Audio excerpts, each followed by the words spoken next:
Hello, my name is John Rose, and in this video I'd like to take a closer look at the diet and behavior connection. Now I'm going to share only about a half a dozen stories or so in this video. That thing just started up as I started. And I'm taking this from my file on the diet and behavior connection, where I did a PowerPoint presentation a decade or so ago, and I had 20 main points. And I'm again take about a half a dozen of those. We're going to start off with the first two with Dr. Weston and Dr. Francis Pottenger. And yes, I've talked about these guys before. I've done special videos on them alone, and they're also a part of my 8-part video series, the Trivium Quadrivium Deception. And I'll put links down below for those if you want to know more about it. But right off the bat, we'll look at Dr. Weston. For those not familiar with Dr. Weston, it's a great story to hear, because he was a smart guy. He was a dentist, and he wanted to find out, well, why are people have bad teeth? What's the problem? And to figure that out, he said, well, maybe I should look at the people with good teeth. So that's what he did. He went around the world, and he did this back in the 1930s, so this experiment can't even be done anymore. And he went around to about 20 locations, and he went out and took a bunch of pictures and proved that, yes, that's what they say, that these natives had the best teeth, and sure enough, they had perfect teeth to the day they died. They didn't lose any teeth. There were no cavities. They didn't have any dentists. They didn't have any toothbrush or toothpaste or anything like that. But what he noticed is that actually the very first thing he noticed when he went there was the absence of prisons and asylums. But then he said the white man came along, and what did the white man do? He brought in the processed foods, the white sugar, the white flour, the white rice. And in one generation, he called it prenatal nutritional injury. He saw the effects on these little bitty babies within one generation when the mother ate the processed foods. The brains didn't even develop properly. The heads were malformed. The palate was malformed. And what Dr. Price noticed, that when we went back to the States, he noticed that same malformed palate in all the juvenile delinquents, or most of them, and most of the criminals. Now, Weston Price teamed up with Dr. Francis Pottenger because they both did their work in the 30s. And Francis Pottenger did a 10-year study with cats, and what he was able to prove was the damage from cooked food. Now, Pottenger proved the processed foods were bad.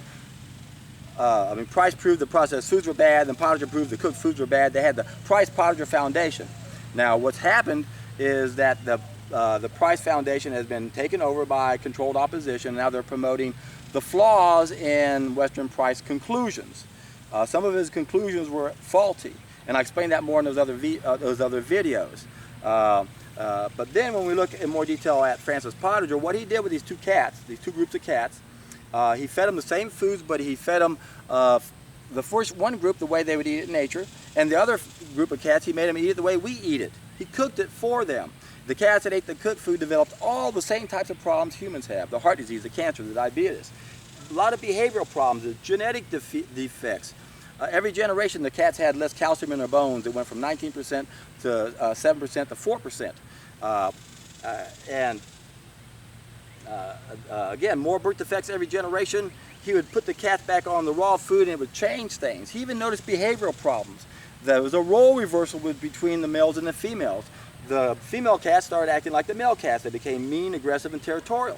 They wanted to fight one another to develop their territory. Some of the male cats even became homosexual. And again, what this man proved is no matter where they were at in this stage, whatever they had, an illness or an ill behavior, something wasn't right, he'd put them back on the raw food, and those problems, those warning signs would simply go away.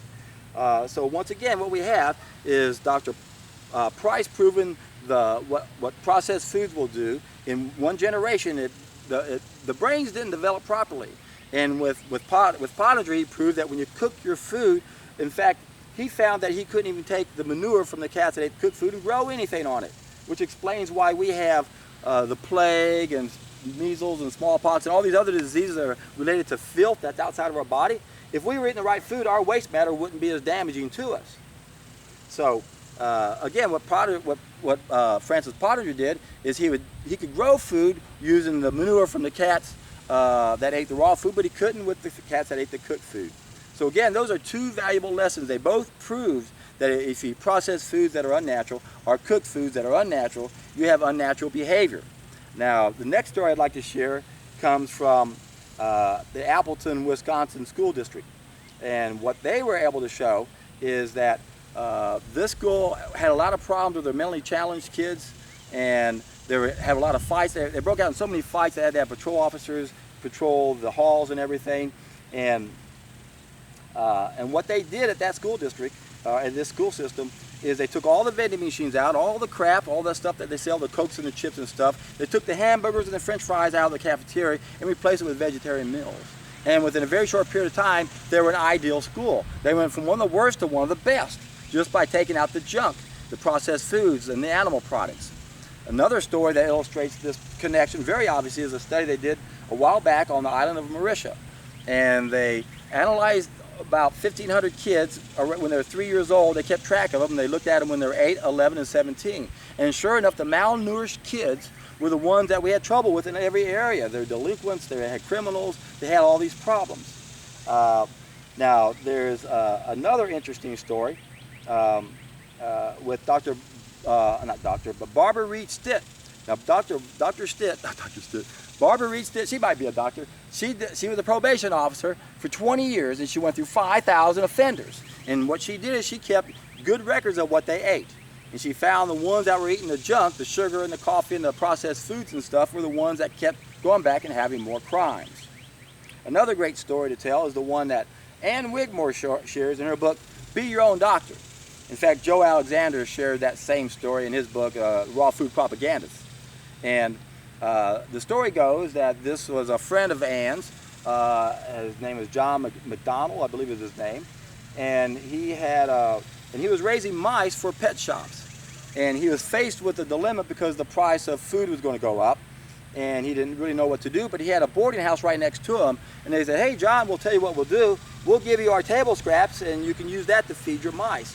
Now, before he switched their diet over from what they were eating to this garbage, they lived in a real nice, peaceful community. He had a big bale of hay in there, and they developed corridors, and it was really a nice, peaceful, loving community that these mice had. But then when he started feeding them the food that we eat, the leftovers of the food we eat, all hell broke out. They started eating each other, cannibalism. Mothers were even eating their own young. Amazing story. And I'm going to finish with this story. And it's by one of the most loving people I've ever had the pleasure of communicating with ever in my life. This is Dr. Flora.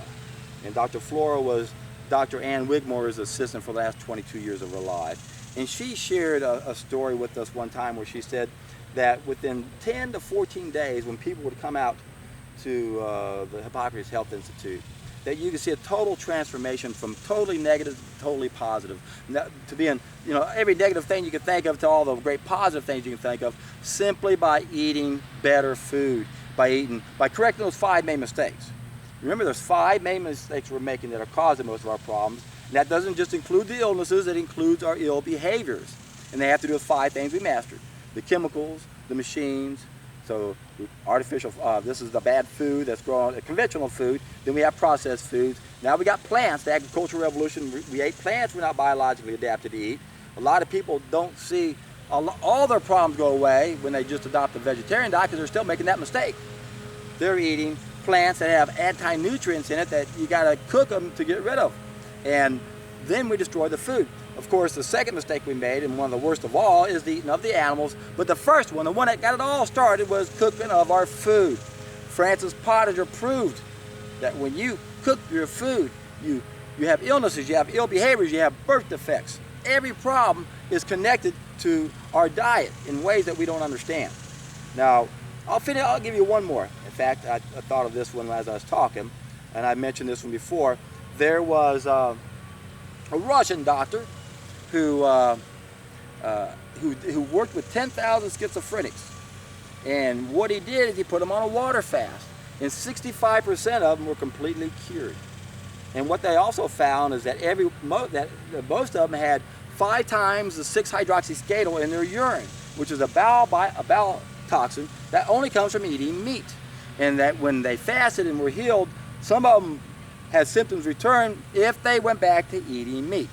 So a lot of people go, oh, wait a second, John, I'm eating meat, why aren't I schizophrenic? Well, apparently you don't have any problem addressing 6-hydroxyscatal. Some people do. So this is how we can be individually damaged. And this is part of why it's confusing.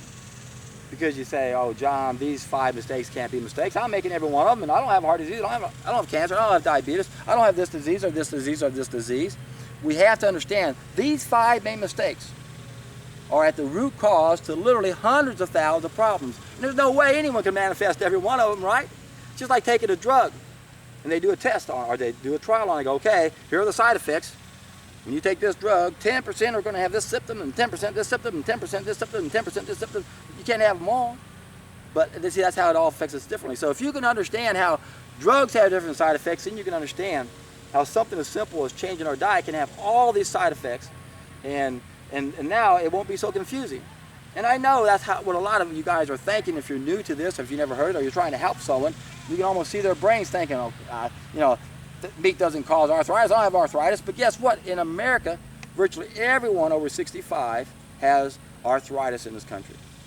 And that's because most people are eating animals. But it's also the processed foods. Remember, about 90% of a diet in America is coming from the processed foods and the animals, the 4th mistake and the 2nd mistake. Quit making those, and man, your life gets a whole lot better. What's the best way to do it? Only adopt one philosophy, and that is don't cook your food. If you don't cook your food, you won't eat the animals, you won't eat the processed foods. And when you don't cook your food, you'll be in for a treat.